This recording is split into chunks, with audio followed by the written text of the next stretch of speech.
नमस्कार, धर्म की इस खास पेशकश में आपके साथ मैं हूं शैली सैनी। आज दर्शन 6 महीने के महादेव के। जी हां, दर्शन भोले बाबा के एक ऐसे धाम के जहां शीश नवाने के लिए करना होता है 6 महीने तक इंतजार। जल की लहरों पर सजाते हैं महादेव अपना दरबार और अपने द्वार पर आने वाले सभी भक्तों की इच्छाओं को कर देते हैं पूरी होने का वरदान। लेकिन सवाल ये उठता है कि आखिर 6 महीने ही दर्शन क्यों देते हैं भोले भंडारी, और बाकी के 6 महीने कहां अंतर्ध्यान हो जाते हैं भोले बाबा। जानिए आज हमारी इस खास पेशकश में। आशुतोष शशांक शेखर चंद्रमौलि चिदंबरा, कोटि कोटि प्रणाम शंभो, कोटि नमन दिगंबरा। 6 महीने करते हैं जल में वास, शेखर चंद्रमौलि चिदंबरा, 6 महीने करते हैं पूरी भक्तों की आस। शंभो कोटि नमन दिगंबरा। अलबेले महादेव का अनोखा है ये धाम। निर्विकार ओंकार अविनाशी, नदी के सीने पर विराजते हैं भोलेनाथ। जगत सर्जक प्रलय करता शिवम, देते हैं इच्छा पूर्ति का वरदान। ओम की महिमा सबसे न्यारी। नर्मदा नदी के बीचों बीच इसी तरह से होता है भोले बाबा का अभिषेक। शिव शंकर के जलाभिषेक का सौभाग्य जिन्हें मिल जाता है उनकी तो किस्मत संवर ही जाती है, लेकिन सिर्फ दर्शन करने वालों का भी हो जाता है बेड़ा पार।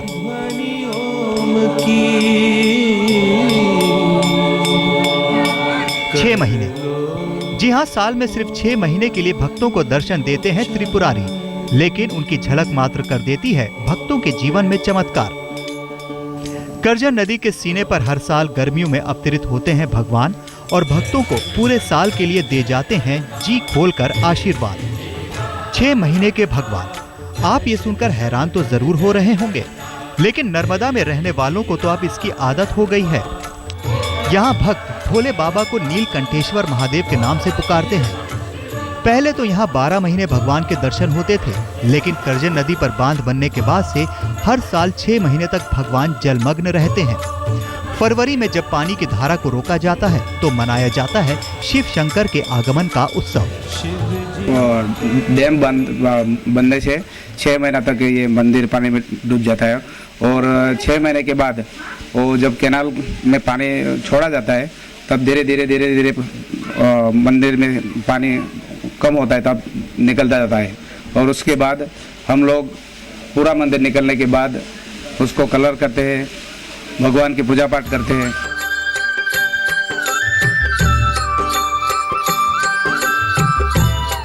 नीलकंठेश्वर महादेव नर्मदा में जूना राज नाम के टापू पर विराजते हैं। सैकड़ों साल पहले गोहिल वंश के राजाओं ने भगवान का मंदिर यहाँ बनाया था। हर शुभ काम करने से पहले गोहिल वंश के लोग और आम प्रजा यहाँ आशीर्वाद लेने जरूर आती थी, और आज भी भक्त यहाँ एक बार अपनी अर्जी लगा दें तो गंगाधर उनकी फरियाद ठुकरा नहीं पाते। मन्नत में अगर माने तो मूलतः यहाँ पे गोहिल घराना जो मेन राज घराना यहाँ का था उसकी ज्यादा आस्था था, और यहाँ का आदिवासी समाज जो कि महादेव में बड़ी आस्था है। निकट जितने भी जंगल में दूर आप देखेंगे महादेव का स्थान, उनमें इस स्थान का एक अलग महत्व है। भोले तेरी कृपा से युग आते युग जाते हैं, भोले तेरी। नीलकंठेश्वर महादेव तक पहुँचना आसान नहीं है। मन में सच्ची भक्ति हो और भगवान के दर्शन की चाहत हो तभी भक्त यहाँ पहुँच पाते हैं। पहले नाव और फिर पैदल चलकर श्रद्धालु यहाँ पहुँचते हैं और औघड़दानी के दरबार में नवाते हैं शीश। कहते हैं यहाँ अगर महादेव को बेलपत्र चढ़ा दिया जाए तो किसानों को अच्छी फसल का आशीर्वाद मिल जाता है और भक्तों को मिल जाता है उनकी सभी कामनाएं पूरी होने का वरदान। नरेंद्र पेपरवाला, नर्मदा, आज तक। नीलकंठेश्वर महादेव देते हैं 6 महीने ही भक्तों को दर्शन। तो नर्मदा में ही शूलपानेश्वर महादेव की मंदिर है जो जल समाधि से ले चुका है। हालांकि आज उसकी जगह नया मंदिर बन गया है, लेकिन पुराना शिवाला आज भी भक्तों के लिए आस्था का केंद्र है। मान्यता है कि पुराने मंदिर की तस्वीर तक देखकर कोई भक्त फरियाद कर दे तो महादेव हर लेते हैं हर कष्ट।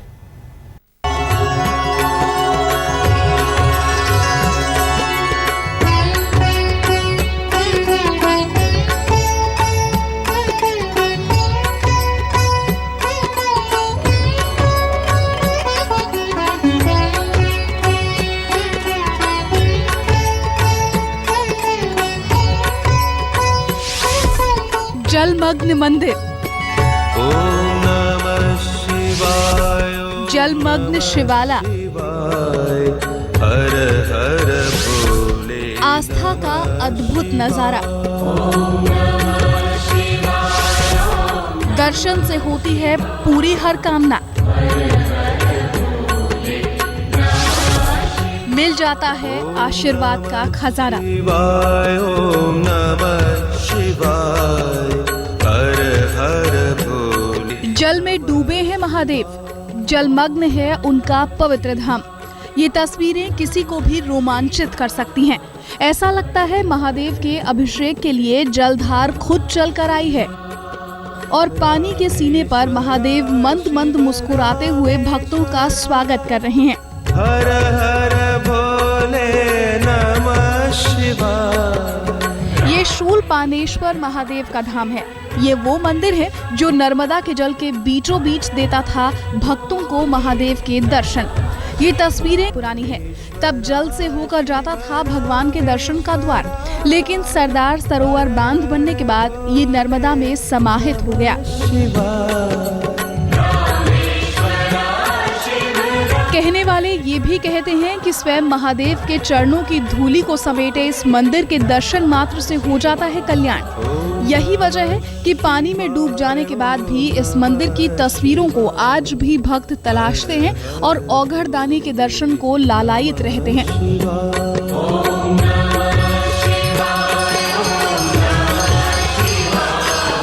इस मंदिर के बारे में अनेक कहानियां प्रचलित है, जिसमें से एक जुड़ी है अंधक नाम के असुर से। अंधक ब्रह्मदेव की पुत्री तनी का बेटा था, जिसने महादेव से सभी देवताओं को हराने की शक्ति का वरदान मांगा। वरदान मिलते ही अंधक इंद्र की पत्नी को उठा ले गया और सभी देवताओं पर अत्याचार करने लगा। कहते हैं तब महादेव ने अपने दिव्य त्रिशूल से उसका वध कर दिया। ब्रह्मपुत्र होने की वजह से उनके त्रिशूल पर खून के दाग लग गए और तब उन्होंने नर्मदा किनारे इसी स्थान पर तपस्या की और अपना त्रिशूल पर्वत की जमीन पर मारा। त्रिशूल लगते हुए जमीन से जो जलधारा फूट पड़ी, जिससे धुल गए त्रिशूल पर लगे लहू के दाग। त्रिशूल के वार से भृंगतुंग पर्वत के 2 भाग भी हो गए, जिनमें नर्मदा का जल भर गया, जिसमें शिवजी ने स्नान किया। कहते हैं कि बाद में इसी स्थान पर ये शिवलिंग खुद ब खुद प्रकट हुआ, जो कहलाया शूलपाणेश्वर नाम से। नमः शिवाय। चैत्रवद अमावस्या को भगवान शिव जी ने त्रिशूल का जो भेदन किया, उससे शिवलिंग की उत्पत्ति हुई और अंधकासुर दैत्य का जो रक्त त्रिशूल में लगा था वो वहां पे वो तीर्थ में पानी से धुल गया। भगवान का ब्रह्मत्या का मोक्ष हुआ। भगवान शिव जी को बहुत प्रसन्नता हुई। सभी देवों ने उस लिंग की स्थापना की जो त्रिशूल के साथ में उत्पन्न था। त्रिशूल पाणी, जिसके हाथ में त्रिशूल है, पाणी मीन्स हाथ, और भगवान के त्रिशूल से उत्पन्न और पानी के अंदर स्थापित शिवलिंग है। अब नर्मदा पर बांध की वजह से ये मंदिर पूरी तरह से सरोवर में डूब गया है। इसकी जगह नदी किनारे ही एक नया मंदिर बनाया गया है, जहां लोग दर्शन और पूजा के लिए आते हैं। लेकिन वो जल में लीन हो चुके इस स्थान को मन ही मन प्रणाम करना नहीं भूलते। नर्मदा के दक्षिण तट पर भगवान शिव ने अपने हाथ से स्थापित किया हुआ शूलपाणेश्वर तीर्थ है। शूल मीन्स कष्ट। शूल शब्द जो है संस्कृत का कष्ट। जो इस तीर्थ के दर्शन करने से हर कष्ट का निवारण होता है, मनोकामना सिद्ध होती है और भगवान शिव के द्वारा निर्माण किया हुआ तीर्थ है। मैं कनाडा से आई हूँ और जब भी यहाँ पे आती हूँ तो मैं शूलपाणेश्वर मंदिर में आके रुद्राक्ष अभिषेक कराती हूँ। उसका बहुत बहुत आनंद मिलता है और उसकी पूजा से हमें बहुत सुख शांति मिलती है। मान्यता है कि अगर यहाँ महादेव को चना के दलिये या प्रसाद चढ़ा दिया जाए तो भक्तों की मनोकामनाएं पूरी हो जाती हैं। शिव शंकर सबकी सुनते हैं और दिखाते हैं भक्तों को ऐसा चमत्कार कि यहाँ आने के बाद भक्त बस यहीं के होकर रह जाते हैं।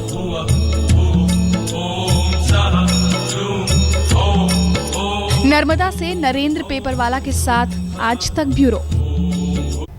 नदी की धार के बीचों बीच सफेद शिवलिंग के दर्शन कराएंगे, जहां दर्शन होते हैं महादेव के सबसे अनोखे और दुर्लभ रूप के। यहां मोरन नदी के बीचों बीच विराजते हैं सफेद महादेव। सफेद रंग के चलते यहां शिव को गौरी शंकर के नाम से जाना जाता है। क्या है पूरी कहानी, चलिए जानते हैं।